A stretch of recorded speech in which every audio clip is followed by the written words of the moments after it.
It's the Locked On Podcast Network, your team every day. This episode is brought to you by HP Plus. In a world full of smart devices, isn't it about time your printer got smart too?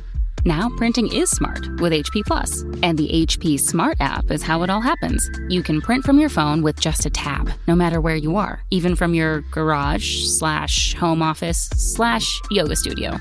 Huh, that is smart. HP Plus. Learn more about smart printing at hp.com/smart. You are Locked On Big 12, your daily podcast on the Big 12 Conference. Part of the Locked On Podcast Network, your team every day. Hello, everybody. Josh Neighbors here on the Locked On Big 12 podcast. On today's show, we talk to Linda Godfrey of the Locked On Pokes podcast. We talk about the news today of the quote-unquote alliance, and then we will talk about Oklahoma State football coming up this season. Hope you guys enjoy today's show.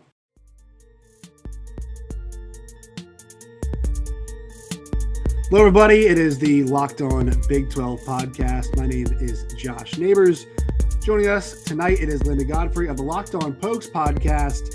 We're going to talk Oklahoma State football. We're going to talk realignment.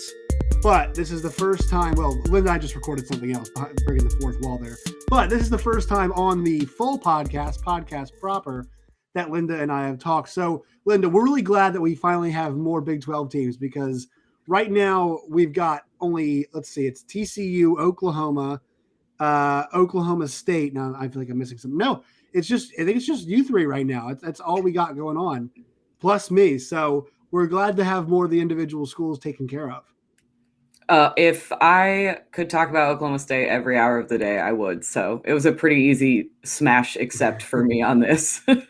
Yeah, there's so much to talk about right now. So we had today's big news was the alliance has been discussed. So Jim Phillips, George Kliavkoff. So I think I'm getting that name right. There's been so much talk about how to pronounce it, but George Kliavkoff, and then Kevin Warren, the commissioners of the ACC, Pac-12, and Big Ten, respectively, announced an alliance. Of course, they didn't actually announce anything. There is no formal agreement of any kind. There's no contract, but we did get, Linda, we got gentleman's agreement was the term I think that I saw. What'd you make of the news today with the conference realignment, the alliance nonsense? Well, I built it up much worse in my head. Like in my head, I was like, Big 12's done. We're washed. Like put us out. Like we're out to dry. And then after they came out and had their press conference, I was like, maybe it's going to be fine. Like there was just nothing. It wasn't a letdown because I was not excited about the press conference, but it didn't, I guess it exceeded expectations in that I feel okay, better than I thought I was going to feel after it. That's what matters, right? That we feel okay, because that's the big all thing that matters. Right. Is that nobody's really feeling okay right now. And nobody has been for a while, but I really do want to hit on Oklahoma State here because I've said this a bunch. I believe them to be the most attractive team out of the entire conference, meaning, and you can make an argument, well, Kansas basketball, Iowa State's football program's in a great spot. Baylor just won a national championship. TCU has got great football pedigree. But to me, what makes Oklahoma State stand out is that they've got a top 25 football program, perennially top 25. They have a top 25, they have a really good basketball program, very strong basketball program. That's something they do have right now. Very strong baseball program, very strong softball program. They bring more than just a single sport. They do bring something else to the table, I think, and they strengthen basically any conference that they go to. They would the Pac-12 would get better in football with Oklahoma State in it. They just would. They get better at baseball and softball with Oklahoma State in it. That to me is what makes them attractive. Sure, you can say what you want about, location, wherever it is, but the quality of what they bring as those sports, to me, it just outweighs what the rest of the teams in the Big 12 have right now. Yeah, no, I totally agree. In terms of like TV revenue and how many eyes are on Oklahoma State, they're definitely at the top of the board, right under OU and Texas, who, of course, are eventually leaving. So we're at the top of what's left. And like you said, we have other sports to bring to the table: golf, wrestling, really a myriad of different sports that we bring to the table. And our basketball program's only getting better with Mike Boynton at the helm. So when this all first started, I was like really not worried about it, because I was like, we're going to land on our feet. Like you said, top 25 football team that's been a top 25 football team for several years now. I really wasn't that worried about it. The longer it goes on, the more concerned that I am. But I do think we have enough to bring to the table that it'll be okay. Today's Locked On Big 12 podcast is brought to you by Sweatblock. Sweatblock wipes are doctor-created and recommended. They work up to 7 days per use. They have a dry shirt guarantee. If Sweatblock doesn't keep you dry, you get your money back. It's featured and tested on The Rachel Ray Show by firefighters. It's a bestseller on Amazon for the past 10 years. They've got over 13,000 reviews, and it's manufactured in the good old U.S. of A. Sweatblock, once again, guys, Rachel Ray Show, so you know it is legit. If you or someone you love is dealing with this, you have to check out Sweatblock. Get it at CVS today, or at Amazon, or at sweatblock.com with the promo code LOCKEDON. That's LOCKEDON, locked on. You can get 20% off at sweatblock.com. Today's Locked On Big 12 podcast is also brought to you by rockauto.com. Rockauto.com is the best place to find all the parts that you need for your car or truck. And at rockauto.com, guys, I mean everything. Thousands of parts, hundreds of manufacturers. They have got you covered. Best of all, you'll spend 30, 50, or even 100% less than you would at a dealership or at a chain store. That's the guarantee that you get at rockauto.com. So go check them out today. Put Locked On in their How Did You Hear About Us box. That way they know we sent you. Amazing selection, always low prices, all the parts your car will ever need. That's rockauto.com. Hey everyone, Josh Neighbors here from the Locked On Big 12 podcast, here today to talk to you about Sonos. Sonos is the official sponsor of ESPN College Football, and now they can help you bring the game to life like never before with the new Sonos Arc, the premium smart soundbar for TV, movies, music, gaming, and more. It is the precise and immersive sound of Dolby Atmos that will make you feel like you're at the stadium. When the TV is off, stream music, your favorite sports podcasts, radio, audiobooks, and more with the Sonos app, Apple AirPlay 2, or your voice with Amazon Alexa or Google Assistant. I have been playing the new F1 video game, and I feel like I'm right on the track. I'm in the garage. I'm inside the cockpit of the car because of how good the sound quality of Sonos is. I've enjoyed it that much, and you can do the same for whatever game, music, television show, movie that you want to stream. Go to Sonos.com to learn more. Sonos is the official sponsor of ESPN College Football. Once again, go to Sonos.com to learn more. If you kind of had it your way, where would you like to see Oklahoma State go? If you could pick. I've been back and forth on this, and like my home buddies, like when we talk about it, and we've talked about it in excess too much. But I think I've landed on Pac-12, which seems to be the direction that rumors are pointing.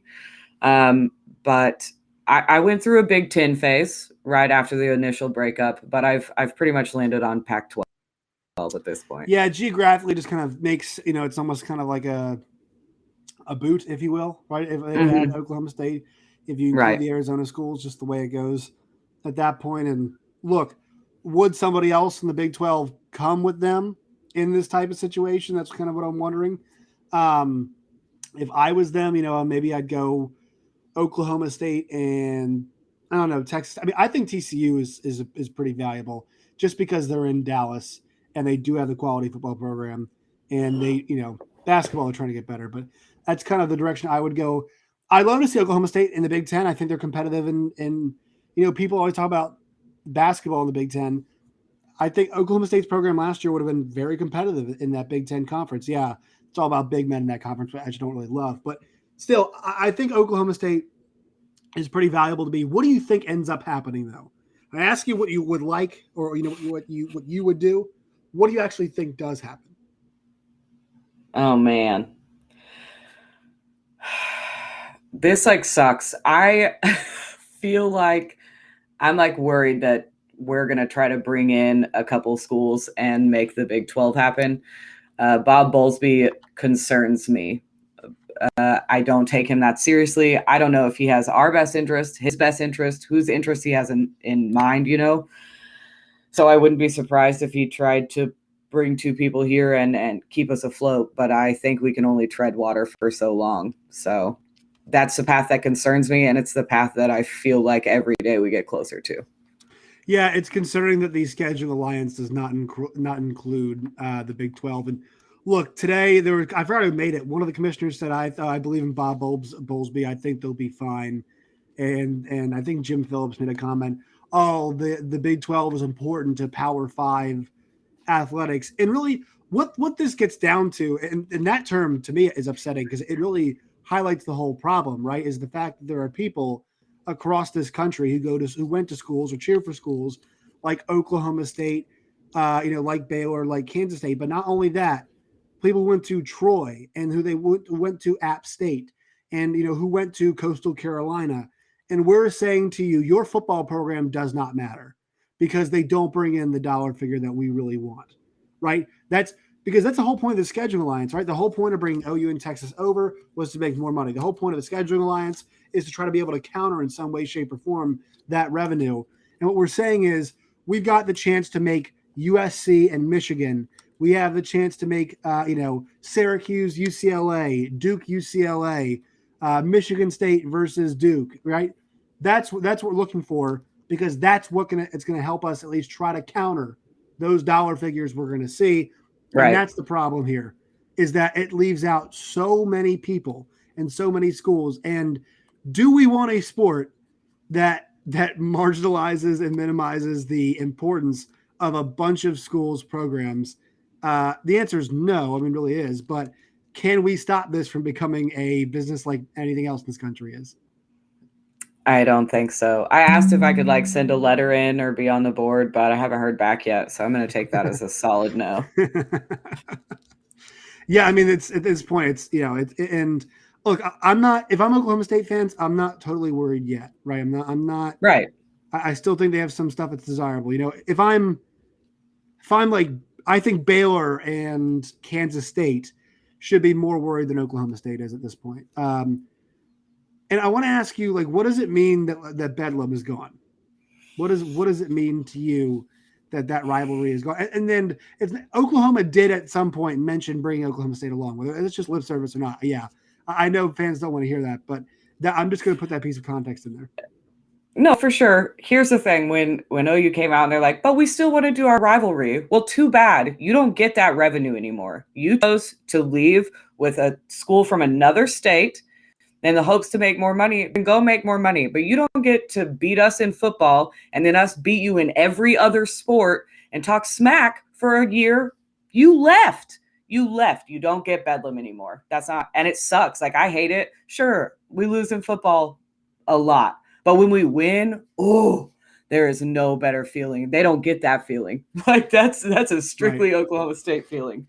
And so that sucks. It sucks that it's not going to be there, but I have no desire to grant their wishes and still do a Bedlam series through all sports. You chose the SEC, so go find a new rival. One more word from our sponsors today. Today's show is brought to you by betonline.ag. Betonline.ag is the best place for all of your sports gaming needs.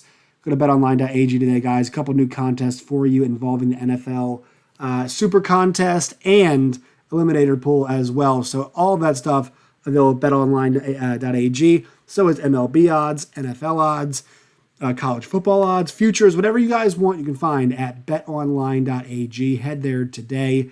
Check it out. I promise you guys will enjoy it. You get 100% deposit bonus right now at betonline.ag. BetOnline, they're your online sportsbook experts. What would you do if you found a painting worth millions sitting in an antique shop? A tiger lounging on your neighbor's lawn? Or a stranger living in your house? And I would cuss, and I would sling a whole bunch of F-bombs. I'm Will Johnson, and I'll be traveling around the country to uncover some strange stories in some unlikely places. From art heists to daring stunts to bizarre legal loopholes. True crime with a twist. Strangeville, a new show from Vault Studios, available now. Yeah, that's the casualty of this, right? This was a casualty of A&M's move. and Missouri's move right to the SEC. Right, we lost Mizzou, Kansas, which is one of the best basketball rivalries in the country, no doubt about that. And A&M, Texas, which is one of the best football rivalries in the country. We lost that. Now we're getting that back, but that's not how this thing's going to work out in the end, right? We're going to lose a whole lot more rivalries than we're going to gain before it's all said and done. And look, that's another part of what college sports is about. Like, it is about Oklahoma State, Oklahoma. It is about those games. The rivalry weekend happens every single year for a reason. If we're going to start going big dollar, let's see what happens. You might have a lot less games that you're filling that last week of the season with if whenever Oklahoma State's not always that final week, right? Depending on the Big 12 schedule. But yeah, you're gonna end up losing a lot more games like that than you're gonna regain, if you will, if you go this route. It's just so much. It's like my entire life, my whole life, it's been boo a Sooner. Like I've yelled it at fans in Stillwater after a game, So like that part sucks that they're leaving, but I don't want to fold and give them what they asked for. If they want to go pick somebody else, then go do it. And maybe I'm just petty. I'm probably just petty, but that's where I stand firmly. What college football fans aren't, what it's okay to be petty. Sports fans. I think you're just sports fan. But the problem is you're taking the rivalry away, so the pettiness can't continue in the way that we want it to. We're getting rid of the ability to be petty because they're not gonna cross paths in the way that they should, which is the sad part. I'm still not driving through Norman. I don't blame you. I don't blame you at all. Let's talk about the actual Oklahoma State football team this year, because I think it's a really interesting story. You and I did a short preview about it, but the expectations when they got Tylan Wallace back and Chuba Hubbard back, they were sky high. And then COVID had really, I think, limited what Oklahoma State's upper bound limits were because of the lack of spring practice and getting those guys to gel. Compound that with the fact that there were injuries, the quarterback position, the offensive line got really thin really fast, and things did not coalesce for Oklahoma State in the way that they should have last year. Fast forward to now, though. Mike Gundy says, I remember him saying this, they had like a bunch of scrimmages earlier in the spring. He is thrilled about the amount of, he took advantage of the spring like nobody's business. He sounds confident. He really is, this is where it starts, really is talking up Spencer Sanders. And that's what this comes down to. He cost them multiple games last year. And my biggest thing with him is that he can win them as many games as possible. He can win them that 10th or 11th game because I believe he is that good. How are you feeling about Spencer Sanders and this offense heading in to the 2021 season? Man, like I never want to talk down on players that are on my team, but critiquing in a critiquing manner, his decision making has been pretty poor. We were so excited to get Spencer Sanders in. He was this 4-star recruit and Gatorade Player of the Year in Texas and all these wonderful accolades. And then so far, he just really hasn't met expectations. I don't think from where I'm standing, he hasn't met expectations. So hopefully, like Gundy has said, having all the spring practice, and I was at the spring game, didn't see a whole lot of Spencer Sanders, but some in the first 20 minutes of that spring game. And he did look fine. He's still going to roll. He's still going to run if he gets nervous. And that's what makes me nervous. When you're a dual threat quarterback, you have to also be able to make the right passing decisions. And the second anything went kind of array, he tucked and run. And that's not always going to work. I think you still have to be able to stand in the pocket and throw the ball. So we'll see how much more progress he's made from the spring game to week 1. But if he can, for sure, he can win us games if he can compensate for that lack of decision making.